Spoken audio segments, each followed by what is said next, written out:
Against Dragon Knight, when he wants to push tower, say, at minute 15, you can't just initiate blindly into this Radiant team. You're just going to get blown up. So Universe can maybe take the first couple of stuns, get disrupted, and then they can play from there.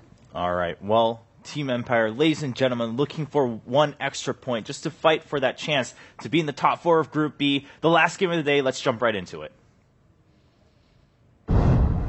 Getting into the game right now, EG versus Empire, final game of the day. It's been a long one, folks.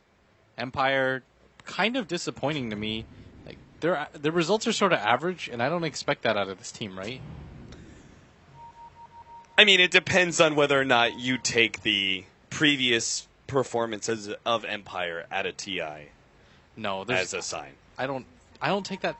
I did not take that, and look what happened. Is that what you're saying? Yeah. Maybe it's a nerves thing. Still, though, I mean, Empire looked good in the first 15 minutes of that game 1.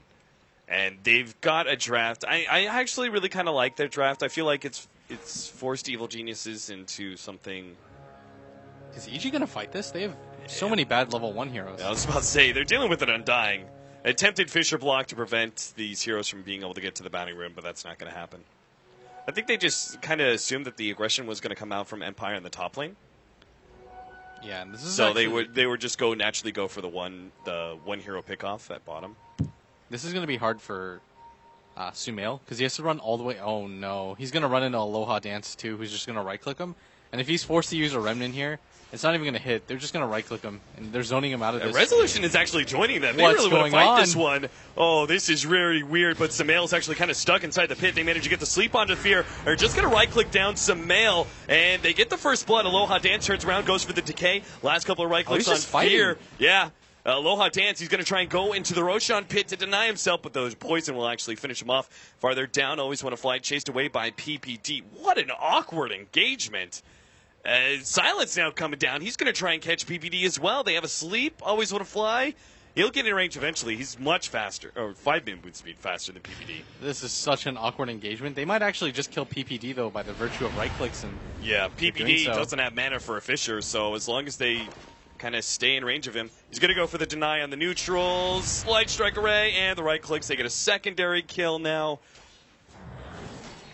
That was weird. That was very weird. But that was just because they chose to go for that kind of aggressive pick-off play at bottom.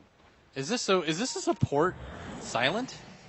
And a carry Bloodseeker being played by Yoki, though? And an offlane Aloha Dance? Everything is just messing with my head. Yeah, they've got 5 stacks of Shadow Poison on the Bloodseeker. They got to be really careful with this positioning. They're still trying to go on AUI. There goes the poison. Almost pops Yoki in the background there. In fact, Fear blinks forward and will be able to get a couple more right clicks. Yoki, poor man shield once. Yeah, he's got it. He's good. Silent. He went down. AUI is still alive. All right. So we have a very weird situation here where Silent, he's still going to be playing a core Lina, it seems. Is he, though? I mean, I don't know. Okay, so Yoki's going to the jungle. A lot of things. Okay, and AUI just suicides to Roshan. That's the Lamprecat strategy. I've used all my mana. I've got enough money for everything. Suicide. So they're going very greedy, essentially. Like, jungling Bloodseeker is a greedy 4. They've got an off-lane Undying faced up against Universe. Pretty favorable for the Undying. Have you played that matchup before? I don't actually know. I have played that matchup. You have to use Cogs a lot to burn through the Undying. Because you're strength hero versus strength hero matchup. Like, naturally, Decay just gives you an advantage.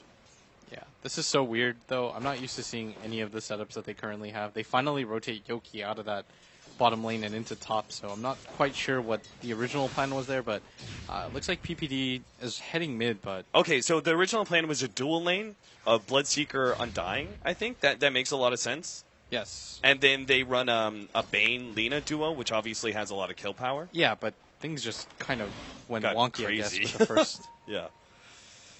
That was very weird. PPD is trying to set up for a kill on Resolution right now, but he just brought his bottle in. Plus, he's got 10 Magic Wand charges. This is 2 different heroes that went for super early Magic Wands. I'm not sure if just because we had a lot of fighting early on and they were able to go back to base and finish up the Magic Wand, but Resolution as well as Silent. Like, not just the Magic Stick, the full completed Magic Wand. I think it's fine. You're eventually going to do that anyways. Yeah. He had a pretty good lead going into this matchup just because he got the first blood, I believe. So going for it is not bad at all. No, it's just rather unique is the interesting thing. The CS is kind of my issue right now because Sumail doesn't get slowed down by this that much because he got the kill. I think net worth, the Dragon Knight leads because of the first blood and the bounty rune that he got and Sumail was unable to, but the overall lane, Sumail's doing just fine. Aloha Dance actually going to come in for the Tombstone. They need to be able to get in range of the Dragon Tail. They will. Now the DK and the Tombstone start stacking up. Samael actually keeps himself alive a little bit longer via his bottle. It still needs a couple more right clicks out. A Resolution comes forward with Wreath Fire, managing to finish off the hero. And AUI can't actually contest any further. If anything, Resolution's going to go for the kill because he has another Dragon Tail with Aloha Dance coming in. Double kill for Resolution. And Empire striking back hard here in game number 2. And all of a sudden, Resolution 6, and he's oh my goodness, almost taking a tower. This isn't even like a real... Like, something has happened where everybody just decided to play this game completely different than they typically do. Like, AUI coming in there at the end, Resolution all of a sudden, despite struggling really hard in the lane when it came to CS, is very much on top of the net worth charts. And it's hard to analyze what's going on because it's just so back and forth. So much action.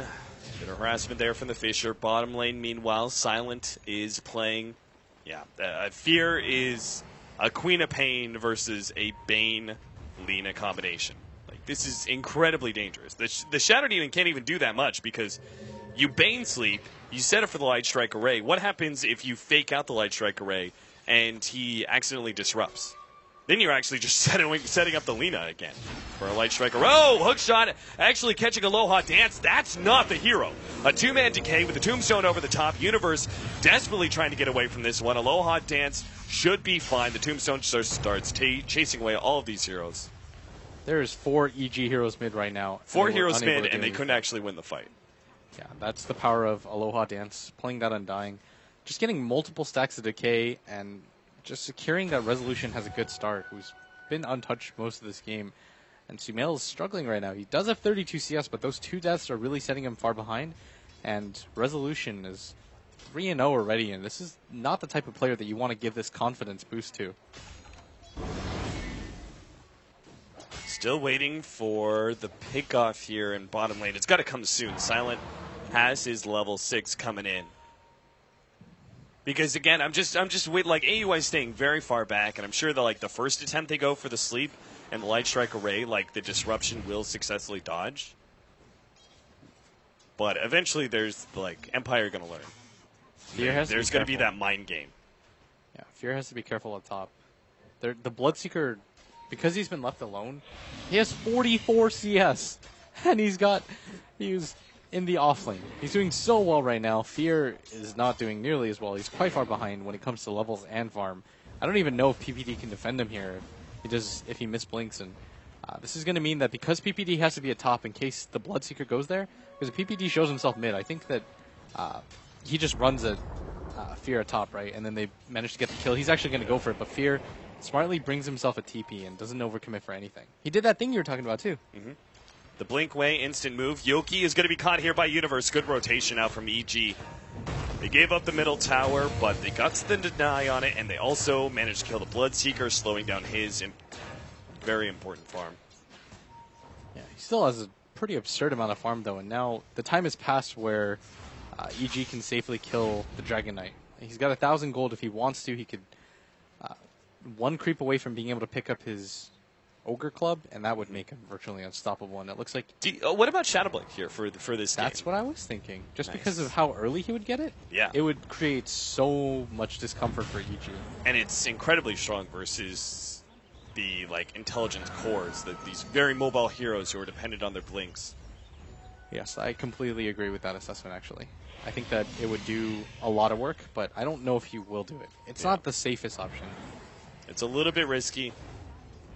What about do you like the Glimmer Cape build? Glimmer Cape, break it apart, then go for the Shadowblade? I think it's okay, but I just like the Shadowblade first if you're going to do that. Oh. It does make you incredibly tanky, though. And it's a bit... And it does give you the invis factor a lot earlier. Yeah, but I mean... Speaking of invis factor, Universe is coming in with a smoke. It's actually been slept up. No one's going to try and force that, though. At least I don't think so. PPD and AEY positioned very defensively.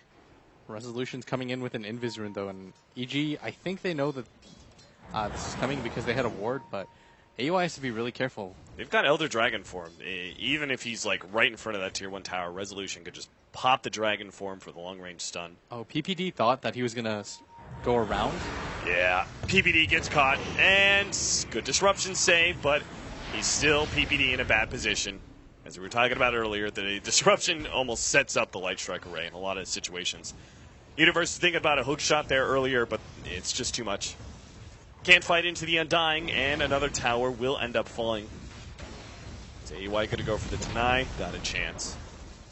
Empire are actually getting really farmed as a result of all these pushes. They've done good in the laning phase. They pretty much dominate the top 3 net worths. And it's not even very close, actually. If you Yeah, the look Storm at it. Spirit, he's got like second in CS, but he's still so far behind, even Lina. If Empire decide to continue to push for this too, EG is going to be hard-pressed to fend them off because they just don't have the levels right now.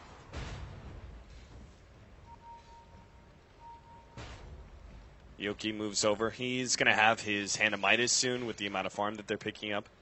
Samael, second regeneration rune for him. He's getting rather lucky in that regard. Hand of Midas and 100 gold.